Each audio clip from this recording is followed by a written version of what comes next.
आज America, Israel और Iran के बीच जंग का 17वां दिन है। इस बीच में युद्ध के अपडेट में सबसे बड़ी अपडेट यह है कि ईरान ने इतने दिनों से जो अपनी मिसाइल सैजिल थी, जो यूज नहीं की थी, उसका हाल ही में इस्तेमाल किया है। यह सैजिल मिसाइल ईरान की ब्रह्मोस समझी जाती है।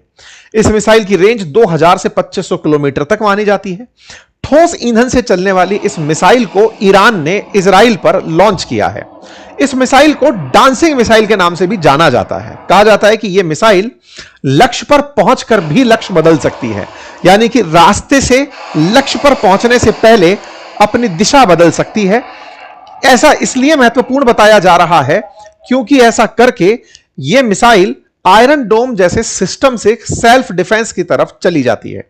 यही कारण है कि इस मिसाइल को बड़ी अटैकिंग तरीके के रूप में ट्रीट किया जा रहा है कि ईरान ने इजराइल के ऊपर रवैया बदल दिया है और ऐसी मिसाइलों का यूज कर रहा है जो उसने अब तक नहीं की थी। तो क्या भविष्य में कुछ और खतरनाक प्रयोग कर सकता है। सैजिल मिसाइल का परीक्षण पहले भी इन्होंने जून 2025 में किया था, लेकिन जैसे ही अब इसको चलाया गया है, इसके बाद में ईरान की स्ट्रेटेजी को लेकर चर्चाएं तेज हो गई हैं। चर्चाएं तो इस बात पर भी हैं कि नेतन्याहू को कहीं कुछ हो तो नहीं गया है। ऐसा इसलिए क्योंकि सोशल मीडिया पर कुछ ऐसे मीम्स भी वायरल हो रहे हैं जिसमें नेतन्याहू ने जब राष्ट्र को संबोधित किया तो उनके हाथ में 6 उंगलियां दिखाई दी थी।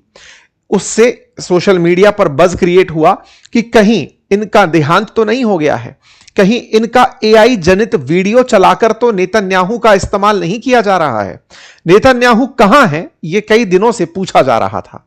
अचानक कल नेतन्याहू फिर प्रेजेंट होते हैं और वो एक कॉफी शॉप पर कॉफी पीते हुए दिखाई देते हैं। सवाल फिर खड़े होते हैं कि जिनको मृत बताया गया था उन्हें इजराइल वालों ने डीप फेक से रीजनरेट करके दुनिया के सामने खड़ा कर दिया है। खैर, सच क्या है ये तो खैर इजराइल ही जानता है, लेकिन इस बीच में दोनों देशों के अपने दावे हैं। जहां ईरान को इस बात की सबसे ज्यादा सहायता मिल रही है कि ईरान सच बोल रहा है, क्योंकि खमनेई की मौत पर ईरान ने सार्वजनिक रूप से घोषणा कर दी थी कि हां वो मर गए हैं, और अमेरिका इस समय डिनायल मोड में चला गया है। अमेरिकी राष्ट्रपति जो दुनिया भर के सामने भारत और पाकिस्तान के बीच में जब ऑपरेशन सिंदूर के समय हीटेड माहौल बन गया था, उन फ्लाइट्स को गिराने की संख्या को 11 तक बता चुके हैं, आज खुद एआई के जमाने में कहते हुए पाए जा रहे हैं कि ईरान फर्जी तरीके से एआई जनित वीडियो डालकर दिखा रहा है कि हमारे कितने नुकसान हुए हैं। अमेरिकी राष्ट्रपति कह रहे हैं कि ईरान 5-5 फाइटर जेट गिराने की जो हमारी बातें कर रहा है, ऐसा कुछ नहीं हुआ है। विचारणीय तथ्य है जो अमेरिका एआई का निर्माता कहा जाए, जहां से एआई शुरू होकर आया है, जिसकी टॉप कंपनीज जिसके कंट्रोल में है, वो आज ईरान पर डीप फेक का आरोप लगा रहा है। सत्यता के मामले में जनता ईरान पर ज्यादा विश्वास कर रही है कि वो जो कह रहा है वो ज्यादा सही है। ट्रंप जो कह रहे हैं बहुत दिनों से झूठे प्रूव हो चुके थे और अब इनका झूठ पब्लिक हो चुका है, तो इस चलते इनके साथ में लोग रिलेट नहीं कर पा रहे हैं। कुल मिलाकर के ईरान अब अमेरिका को उसकी इमेज के साथ साथ, उसकी जियोपॉलिटिकल स्थिति के साथ साथ तमाम जगहों पर बराबर चोट पहुंचा रहा है। जहां तक बात हो खमनेई के बेटे के द्वारा सत्ता संभालने की, तो वो स्वस्थ और तंदुरुस्त बताए गए हैं, लेकिन अमेरिकियों के सामने वो दिख नहीं रहे हैं। लेकिन उन्होंने स्ट्रेट ऑफ हॉर्मुज पर अपना नियंत्रण साफ दिखा दिया है। चर्चा है कि स्ट्रेट ऑफ हॉर्मुज से निकलने वाले जहाजों को पूरी तरह निशाना ईरान के द्वारा बनाया जा रहा है, लेकिन अपने फ्रेंडली नेशंस को छोड़ दिया जा रहा है। उन देशों में चीन और भारत का नाम सर्वोपरि है कि यदि ये 2 देशों के जहाज यहां से निकलेंगे तो इन्हें ईरान नुकसान नहीं पहुंचाएगा। तारीफ इस बात की हो रही है कि भारत ने दोनों ही देशों से, जो दोनों युद्ध कर रहे हैं, उनसे किस तरह से अपनी कूटनीति सेट कर ली। इजराइल से मिलकर आए थे, अगले दिन ईरान से जंग शुरू हुई, उसके बावजूद भी ईरान भारत के जहाजों को आने दे रहा है। अमेरिका से भारत को 1 महीने तक रशिया से तेल खरीदने की छूट मिलती है, वहीं ईरान भी हमें तेल निकालने की इजाजत देता है। चर्चाएं भारत की कूटनीति की भी इन दिनों जोरों पर हो रही हैं। खैर, चर्चाएं तो अमेरिका की भी हो रही हैं, जिसने स्ट्रेट ऑफ हॉर्मुज के बारे में कहा था कि मैं यहां से निकलने वाले जहाजों को सुरक्षा दूंगा। US navy will protect gulf shipping as Iran threaten strait of Hormuz. ये इन्होंने 4 तारीख की न्यूज है, ये उसकी कटिंग है जिसको मैं आपको दिखा रहा हूं कि कि दुनिया वालों चिंता मत करो, यहां से निकलने वाले सभी जहाजों को अमेरिकी नेवी पूरी तरह एस्कॉर्ट करेगी, उनकी सुरक्षा देगी।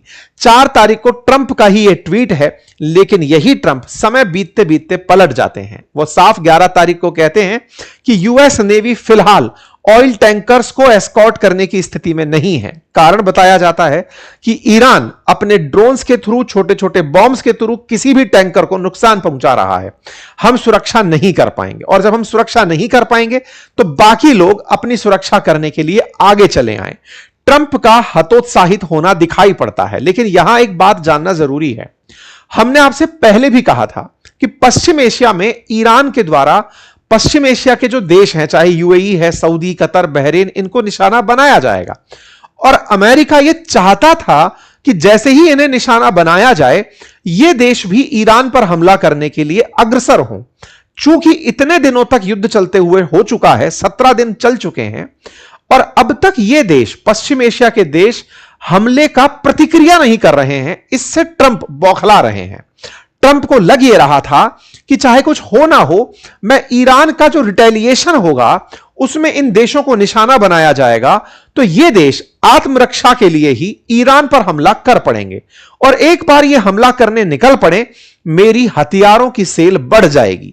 मिडिल ईस्ट के देश मुझसे हथियार खरीदने निकल पड़ेंगे, उनके पास बहुत पैसा है और मुझसे वेपन खरीदेंगे। तो अमेरिका ने यह युद्ध शुरू किया ही इसलिए था कि मैं बस तीली लगाऊंगा, उसके बाद ये आपस में झगड़ेंगे और झगड़ करके मेरे पास चले आएंगे।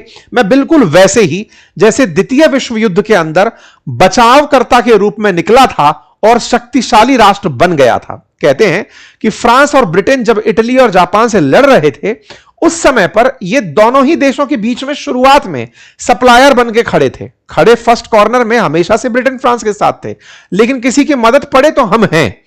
ऐसे में आज की स्थिति फिर से दिखाई पड़ती है कि ये ईरान और सऊदी को लड़ाने के लिए हर संभव प्रयास कर रहे थे, जबकि उन देशों ने साफ मना किया था कि सर ईरान पर गोला मत डालना। लेकिन इन भाई साहब ने गोला डाला, क्योंकि खुद तो बहुत दूर बैठे हैं, और खुद की मार के नाम पर इन देशों को पिटवाना शुरू किया।